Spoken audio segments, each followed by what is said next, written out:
Bonjour à tous, madame, messieurs. Vous souhaitez comprendre les sujets que traite la presse? Eh bien, voici la tribune qui tourne et retourne ces différents sujets. Oui, chaque matin entre 9h20 et 10h sur Equinox Télévision. C'est la revue des grandes unes. Et tout de suite, nous vous proposons le résumé de ces sujets traités ce matin par la presse locale. D'abord, la nouvelle expression qui paraît ce matin avec à sa une, Covid-Gate Zongan. Dans l'arène, titre le journal. Une plainte contre le conseil spécial de Maurice Kamto vient d'être déposée au tribunal de première instance de Douala Ndokoti par un prestataire qui crie à la diffamation. En page 2, le journal La Nouvelle Expression relève qu'il s'agit de Aboubakari Sidiki qui a saisi dans le tribunal de première instance de Douala Ndokoti pour diffamation, s'appuyant ainsi sur des déclarations du conseil spécial de Maurice Kamto, Albert Zongan, qui avait déclaré que cet homme politique-là avait gagné des marchés dans le cadre de la lutte contre le Covid-19 de l'ordre de 1 milliard de francs CFA. Faux retorque cet homme politique, par ailleurs président du MPSC, Mouvement patriotique du salut du Cameroun. Albert Zongan, quant à lui, était convoqué hier au commissariat central numéro 4 au quartier Lok-Bessou. Il ne s'est pas présenté, révèle ce matin le quotidien La Nouvelle Expression que vous aurez en kiosque ce matin. La Nouvelle Expression parle également d'un Konsamba, chantier clandestin. Les grands travaux interdits viennent de reprendre de plus belle sur des terrains acquis dans la mafia foncière, indique le quotidien La Nouvelle Expression dans sa parution de ce matin. C'est en page 3 de ce journal. Le journal indique que le préfet du département du Mungo avait interdit la poursuite de ces travaux, sauf que ces travaux ont repris de plus belle, indique ce journal, en violation de cette mesure préfectorale. Reportage à lire dans les colonnes de La Nouvelle Expression, parution de ce matin. En oreille de une également de La Nouvelle Expression, groupe Bolloré, partenaire en colère. Les transporteurs routiers des marchandises dénoncent le refus par le groupe de pratiquer les prix décidés de commun accord. Le texte est à retrouver en page 4 du journal La Nouvelle Expression ce matin, qui indique que c'est du moins un profond malaise au sein des transporteurs qui se sont retrouvés pour dénoncer le caractère unilatéral des contrats de transport qu'on leur exige de signer. Peut-on lire dans la note qui fait recours au code civil qui, selon eux, définit le contrat comme étant une convention par laquelle plusieurs personnes s'obligent envers une ou plusieurs autres à donner ou à faire ou à ne pas faire quelque chose. C'est-à-dire ce malaise des transporteurs qui dénoncent l'inapplication des prix planchers arrêtés de commun accord avec les concessionnaires, les commissionnaires agréés en douane ou encore les transitaires, c'est-à-dire dans les colonnes de La Nouvelle Expression qui est en kiosque ce mercredi. Vous lirez également dans les kiosques ce mercredi La Nouvelle Expression qui évoque la performance, la PME reconnue en recevant une prime. MC Sall vient d'être reconnu comme un catalyseur de l'économie nationale. Cet article est à retrouver en page 4 de La Nouvelle Expression. À la une de Le Messager ce mercredi, projet de budget 2022, Motazé mise sur 5 649,7 milliards de francs CFA. Le ministre des Finances était face aux députés hier dans le cadre du débat d'orientation budgétaire en préparation de la loi de finances 2022, indique le journal. La synthèse de ces échanges entre Lupo Motazé et les députés à l'Assemblée nationale, c'est à lire dans les colonnes de Le Messager. Le Messager également en pied une parle du patrimoine foncier de Bonangando, l'ancien des chefs traditionnels Sawa, titre le journal, pris pour cible dans une affaire de filouterie des terres, de Collins adoubé par les gardiens de la tradition. C'est à lire dans les colonnes de Le Messager ce matin. L'article est à retrouver ce matin en page 6 du journal Le Messager. Le Messager parle également de l'Ascom Prize 2021. MC Sall, prix spécial du jury, titre le journal, c'est à lire en page 6. Le journal qui rend compte de cette cérémonie qui récompense les principaux acteurs du développement socio-économique du Cameroun. Cérémonie récemment tenue et qui a donc consacré MC Sall comme prix spécial du jury, c'est-à-dire dans les colonnes de Le Messager. Mutation parle ce matin également du projet de budget 2022. Lecture expliquée, titre le quotidien Mutation. Le ministre des Finances, Lupo Motazé, était face aux députés hier dans le cadre du débat d'orientation budgétaire. Les priorités du gouvernement sont détaillées dans les colonnes du journal Mutation en page 7. Le journal qui donne également la parole aux députés et qui donne leurs attentes et leurs insatisfactions quant aux orientations que propose le gouvernement dans le cadre de la loi de finances de l'année prochaine, 2022. Vous lirez cela dans Mutation ce matin. Le journal Émergence parle ce matin de ce budget de ce débat d'orientation et titre ce matin Budget Orientation, State Budget for 2022 Project at over 5 millions billions francs CFA, c'est-à-dire dans les colonnes de Émergence, parution de ce mercredi. Le quotidien Le Jour, quant à lui, s'intéresse à cette discorde. Les travaux au Musée national divisent, écrit Le Jour ce matin, si l'honorable Joshua aussi estime qu'il participe à la dénaturation de ce haut lieu de mémoire. Le ministre des Aides de la Culture, Ismaël Bidoumpat, lui parle plutôt d'entretien. Cet échange vif entre le ministre des Aides de la Culture et les députés s'est à lire dans les colonnes de Le Jour. Parution de ce matin, c'est à retrouver en page 5 de ce journal. L'hebdomadaire Signature paraît ce mercredi avec à sa une FECA Foot, le coup d'état sportif, titre le journal. L'annonce par le comité exécutif de la Fédération camerounaise de football de la tenue d'une assemblée générale le 13 juillet prochain vient de lever tout doute sur la volonté de Sédou Mbonjoya et son gang de perpétuer leur imposture à la tête de cette fédération, c'est-à-dire dans les colonnes de Signature qui s'intéressent au sport ce mercredi. À la une ce matin du journal L'économie quotidien, développement, les priorités du gouvernement pour la période de 2022-2024. Elles ont été présentées par Louis-Paul Motazé, ministre des Finances, devant la commission des finances et du budget de l'Assemblée nationale. Cet article est à retrouver en page 3 du journal L'économie quotidien qui paraît ce mercredi. À la une de Tribune d'Afrique, oui, Tribune d'Afrique de Faustin Dikam est en cause que ce matin, avec à la une, port autonome de Douala, des performances encourageantes, écrit le journal. Depuis le 2 janvier 2020, le terminal à conteneurs du port autonome de Douala-Bonabéry est exploité par une régie avec succès. Des résultats positifs qui viennent balayer tous les doutes sur la capacité du port autonome de Douala à gérer un terminal à conteneurs mieux que DIT. L'ancien concessionnaire, la RTC, a reversé plus de 15 milliards de francs CFA de redevances d'exploitation au port autonome de Douala. Vous lirez également, comme chaque semaine, l'éditorial de son directeur de publication, Faustin Dikam, dans les colonnes du journal ce matin. Cameroun Tribune paraît ce matin. Le quotidien gouvernemental s'intéresse à la vaccination contre le Covid-19. Le coup d'accélérateur, titre le journal. Le gouvernement lance ce jour une vaste campagne nationale à travers les formations sanitaires des 10 régions. Les personnes âgées de 18 ans et plus sont les principales cibles. Et dans les régions, c'est la mobilisation pour le succès de cette opération destinée à protéger le maximum de Camerounais contre le coronavirus. C'est un dossier que vous trouvez dans les colonnes de Cameroun Tribune, des pages 12 à 13 de ce journal ce matin.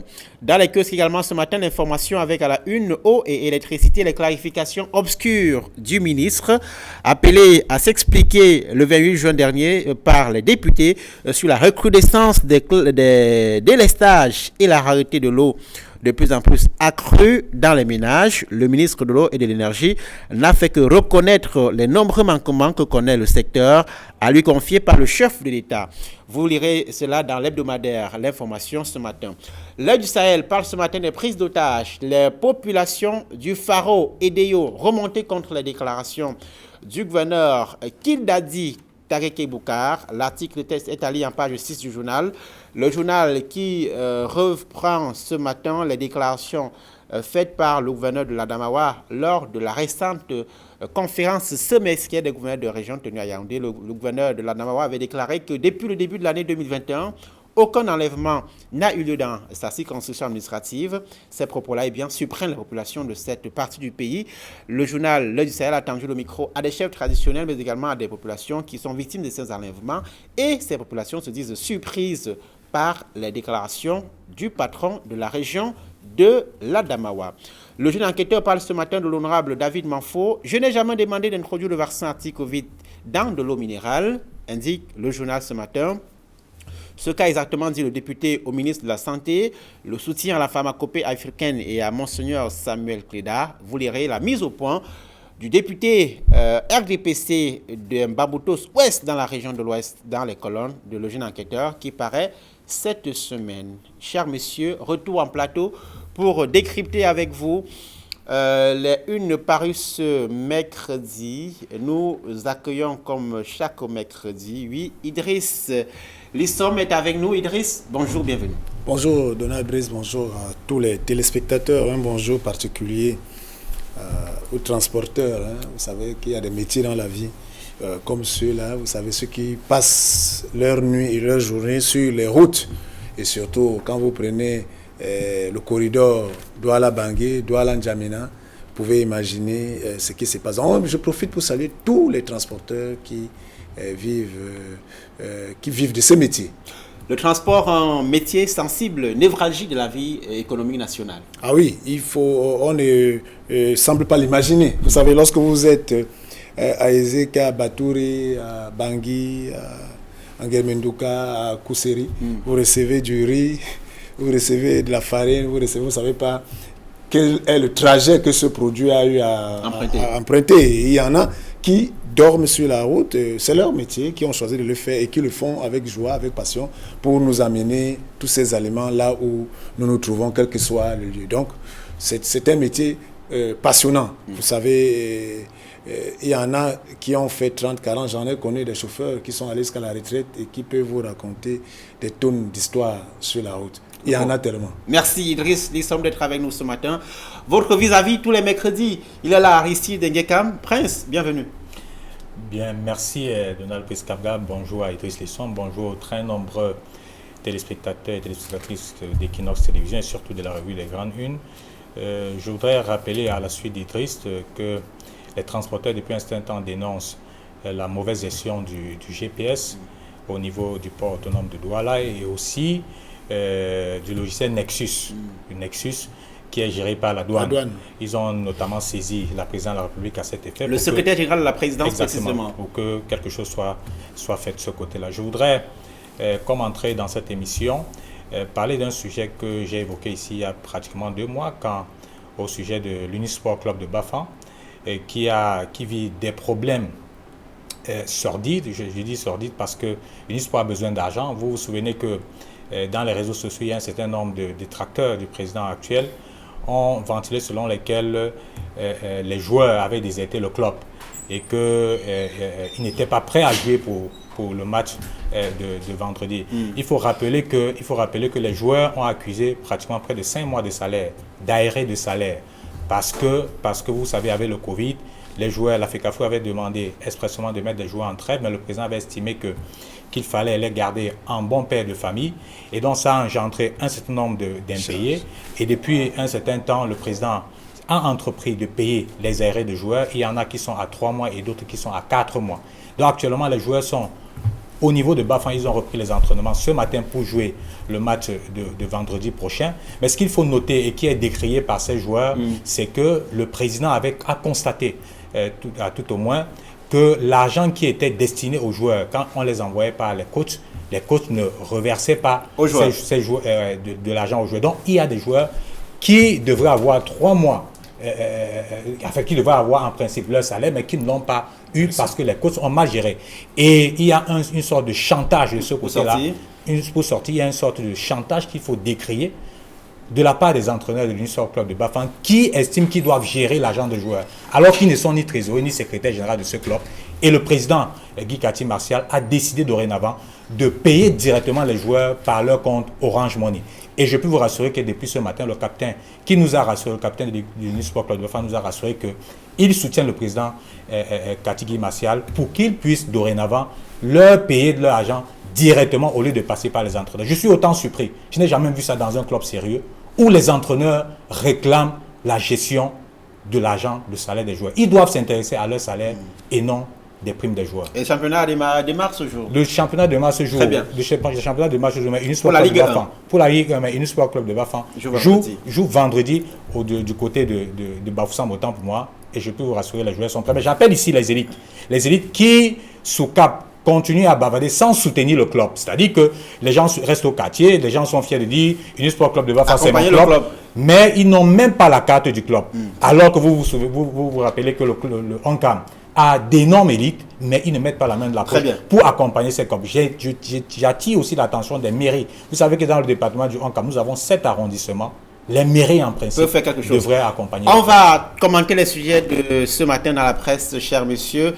D'abord, la une de la Nouvelle Expression qui parle ce matin de Covid-Gate. Oui, Zongan, dans l'arrêt, titre le quotidien La Nouvelle Expression dans sa parution de ce matin. Une plainte contre le conseil spécial de Maurice Kamto vient d'être déposée au tribunal de première instance de Douala-Ndokoti par un prestataire qui crie à la diffamation. Ce prestataire-là, c'est Aboubakari Sidiki qui a porté plainte à Albert Zongan. S'appuyant sur les déclarations du conseil spécial de Maurice Kamto lors d'une récente édition de La Vérité en face, émission dominicale diffusée sur vos antennes, madame, monsieur. Émission au cours de laquelle Albert Zongan avait déclaré qu'un repris de justice avait gagné les marchés de l'ordre d'1 milliard de francs CFA. Comment est-ce que vous réagissez à cette actualité, Idriss? Non, tout simplement, vous savez qu'on appelle ça rebondissement. Donc, le président Zongan a donné a analysé le Covid-Gate. Il était l'invité, comme vous l'avez rappelé, aux téléspectateurs.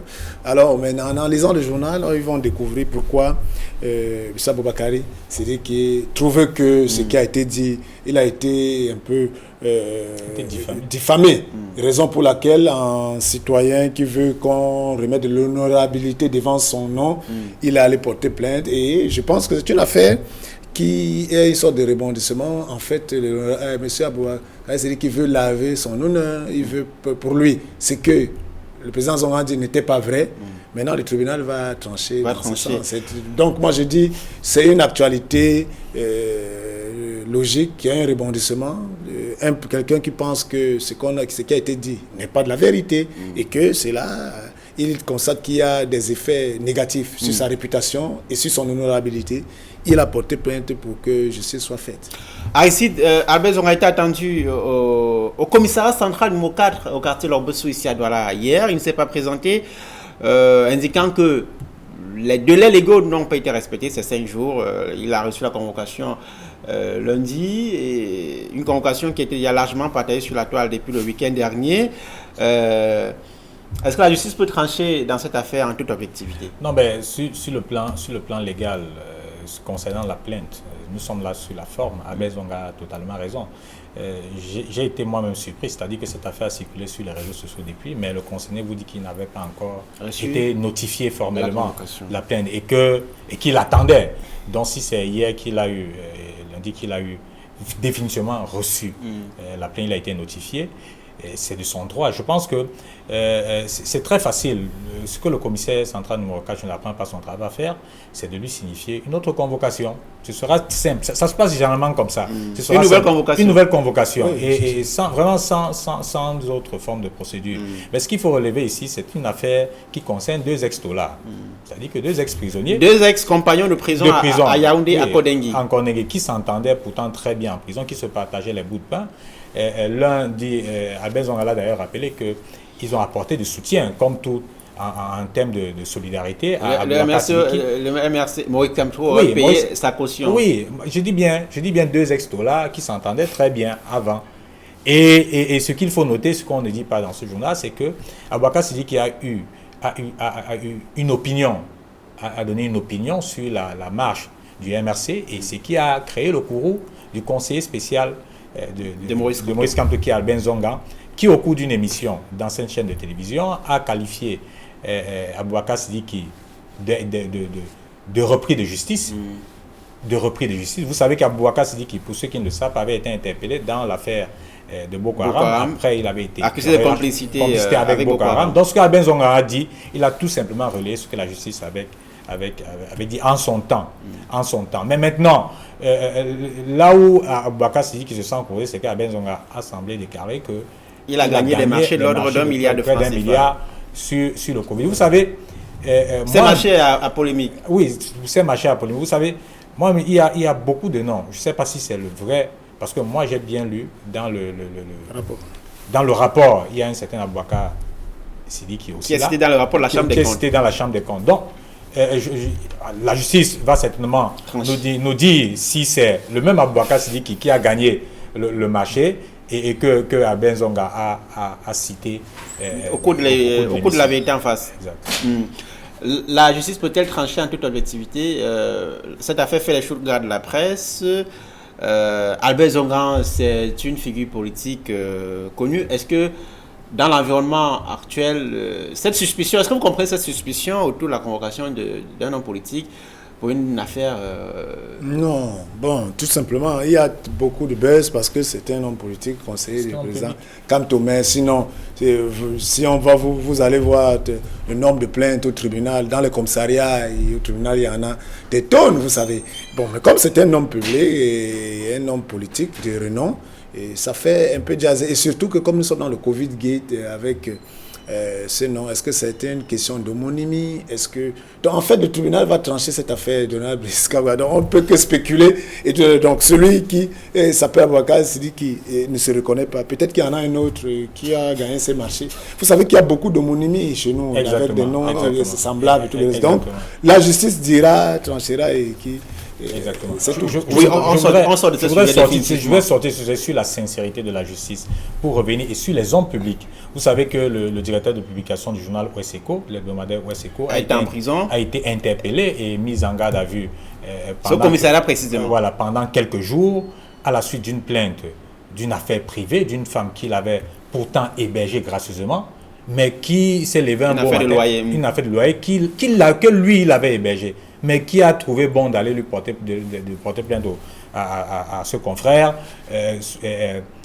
prétextant qu'elle avait aménagé l'espace en question et qu'elle devait être remboursée. Mais curieusement, pour une affaire aussi banale, c'est-à-dire que pour une affaire aussi banale, notre confrère a été mis en garde à vue par le procureur pendant 72 heures par le procureur de la République, qu'il a pourtant après reçu, mais au cours de leurs échanges, a plutôt parlé d'un article qu'il avait et qui estime qu'il avait écorché, je pense que c'était en janvier dernier, par le confrère. Donc, vous voyez un peu le lien. Vous voyez un peu le lien où des hommes, au lieu de vous faire un droit de réponse, s'ils se sentent indexés dans un article, diffamés ou indexés dans un article, au lieu de vous servir un droit de réponse, ils vous tendent les guet-apens pour essayer de vous humilier. Je pense qu'il faut condamner cette façon de faire de ce procureur de la République du côté de Bafoussam. Il faut condamner avec la dernière énergie. Nous ne sommes pas dans un no man's land.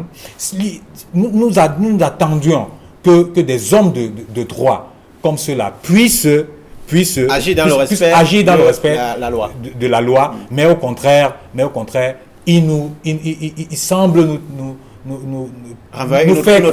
nous faire croire que le Cameroun est géré de façon embuscade. Il faut rappeler que cette affaire, le journal Ouesseko n'avait pas fait de commentaire, avait relayé une plainte des usagers qui se sentaient indexés dans une affaire, mais qui ont saisi le garde des Sceaux en citant le procureur en question. Aujourd'hui, c'est le directeur de publication de ce journal qui en fait les frais. Alors, on va parler de cette colère. Goboloré, partenaire en colère, indique ce matin également la Nouvelle Expression, son oreillette de une.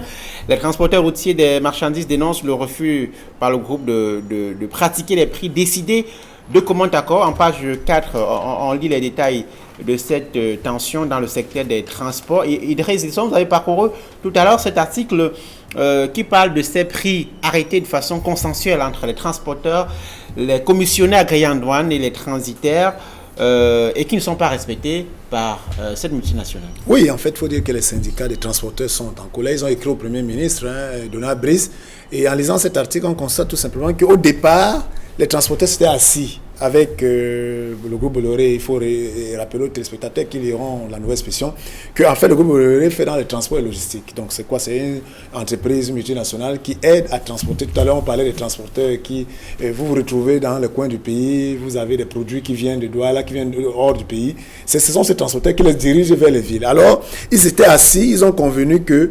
des prix allant de 3 300 000 et 3 millions, selon les types de troqueurs qui portent. Et selon les destinations. Selon les destinations. Alors, il se trouve qu'aujourd'hui, on leur présente des contrats. Dans ces contrats, 3 000, au lieu de 3 000, ils attendaient voir 3 300 000, comme ils avaient convenu ensemble, toutes les parties prenantes. Ils voient que plutôt, au lieu de 3 300 000, c'est 3 millions. Et là où il fallait 3 millions, au lieu de 3 millions, c'est 2 800 000. Et on leur exige de venir tout simplement signer sans autre forme de procès, en fait. Vous commencez le dialogue, vous tombez d'accord sur les prix, et après on vous sert de 300 000 et de 200 000, comme ça, vous savez. En regardant ça, on peut penser que c'est pas beaucoup d'argent, mais c'est énorme pour ces transporteurs. Donc, raison pour laquelle ces derniers ont dit, mais attention, notre partenaire, le groupe Bolloré, on a bien commencé à échanger. Pourquoi? Lorsqu'on arrive au niveau de la signature de contrat, nous ne nous rasseyons pas.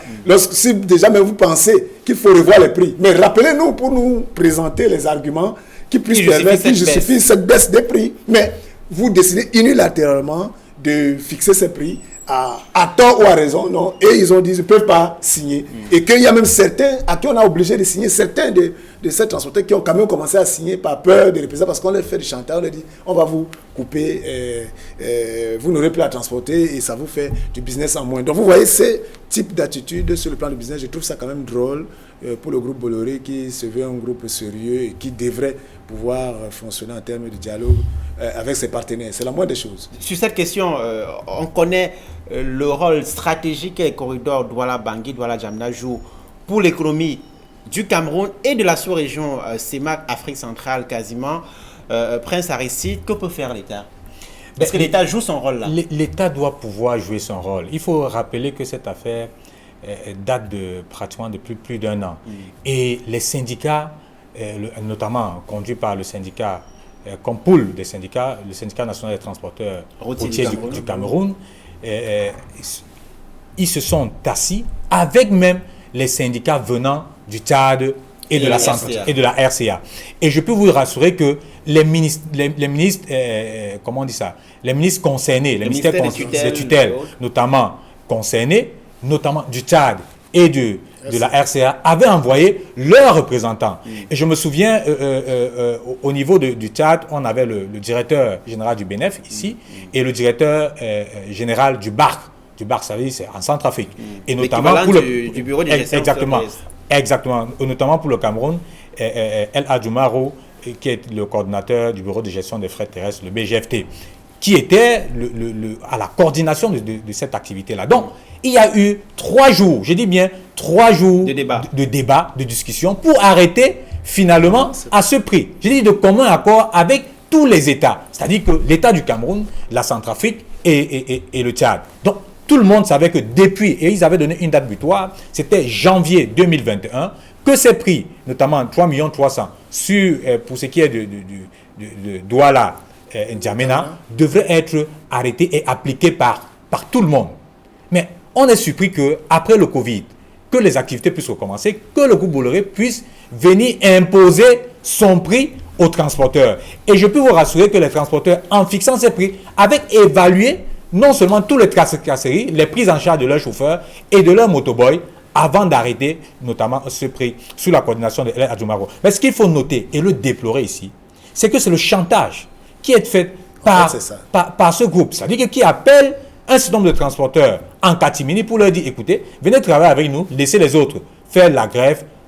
Dans tous les cas, nous avons la marchandise pour vous et nous allons travailler avec ceux qui veulent travailler avec nous. Je pense que le ministère des Transports, je le dis ici dans les yeux, le ministère des Transports, notamment le ministre Jean-Ernest Ngale-Bibé, doit se saisir de ce dossier parce que je me souviens, il était à la coordination générale pour arrêter ces prix, que ce soit ici à Douala et à Yaoundé dans son cabinet, doit pouvoir saisir le groupe Bolloré, notamment la partie camerounaise ici, la représentation camerounaise ici, pour qu'elle puisse appliquer les prix consensuellement arrêtés avec tous les syndicats et tous les États de la sous-région. Donc je pense que le ministre doit pouvoir faire son travail comme le ministre Mbargatangana du commerce l'a fait avec Simancam récemment.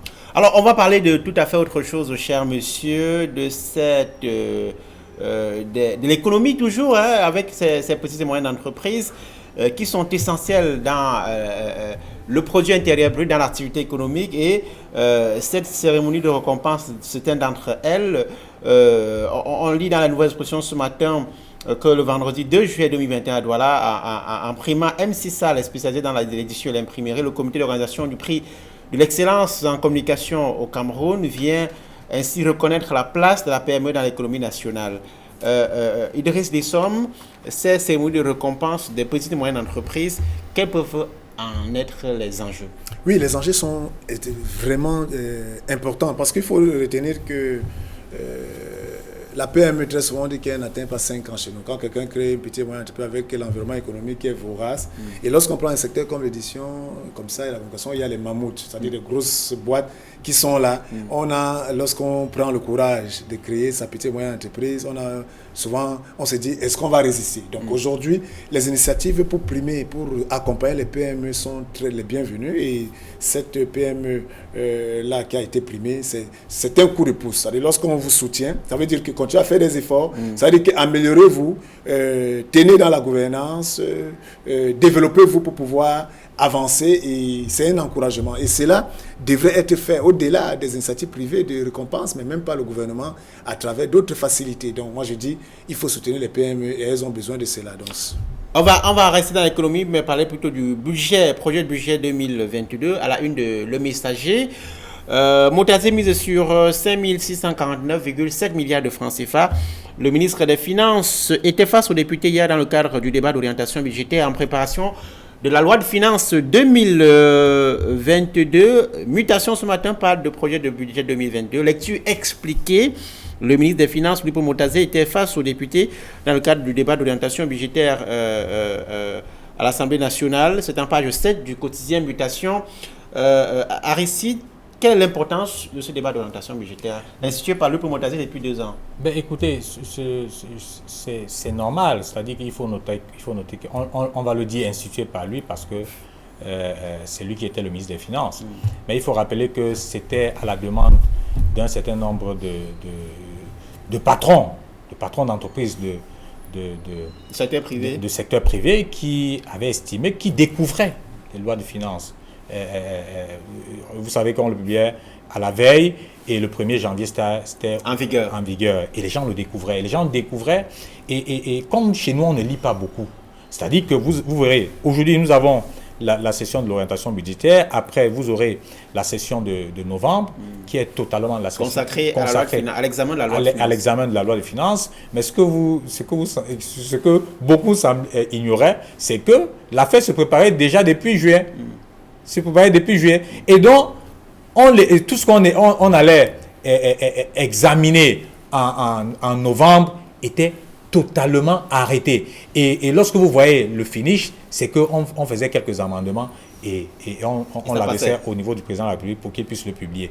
Et jusque-là, même beaucoup, quand vous avez la chance, c'est maintenant, c'est-à-dire que lors de l'orientation, qu'on écoute le ministre des Finances, et bien après, si les patrons ont des amendements à faire, ils peuvent saisir le ministre des Finances, pour qu'il puisse tenir compte des amendements du secteur privé afin de sortir une loi qui ne va pas, une loi de finances, ou alors qui ne viendra pas, comment je vais dire ça, étouffer le secteur privé. Et depuis 2 ans, comme vous l'avez dit, nous avons vu Louis-Paul Moutazé se déplacer vers le GICAM, échanger avec les patrons, prendre un certain nombre de désirata et de doléances et le mettre dans cette loi-là pour que tout le monde soit d'accord. Moi, je dis c'est une bonne chose de rencontrer les parlementaires pour qu'ils puissent discuter, pour dire voilà ce qui va être fait d'ici 2022. S'il y a des amendements à faire, je pense que c'est en termes de timing, c'est une bonne chose. S'il fallait corriger quelque chose dans ce débat d'orientation, ce serait quoi, Idriss, en 2 mots? Ah oui, en 2 mots, c'est qu'il faut que les cabinets des parlementaires se mettent en boulot. Exact. Les cabinets des patrons se mettent au bout de travail. Exact. Parce que le ministre des Finances a fixé le cap, donné les objectifs. Maintenant, chacun doit analyser et apporter les inputs. Donc le ministre, quand il le fait, supposons qu'il est honnête et qu'il veut vraiment que les choses avancent, il attend les inputs des uns et des autres pour que en novembre ou bien en janvier, les gens ne soient pas là pour faire les pleurs du mbolé, donc pour pleurer, pour dire que ça s'est mal passé, pourquoi on a mis ça, on a mis ceci. Vous êtes au courant, les cabinets doivent se mettre au boulot. Il est allé puiser dans l'ago camerounais, le mbolé. Madame, monsieur, merci d'avoir été avec nous ce matin. Merci de nous retrouver chaque matin, comme tous les matins, pour tourner et retourner les sujets que traite la presse. Je vous retrouve demain avec le même plaisir, déjà à la revue de presse, le matin à 7h30. Passez d'excellents moments sur notre antenne. Dans un instant, l'émission 10-12, le Zénith.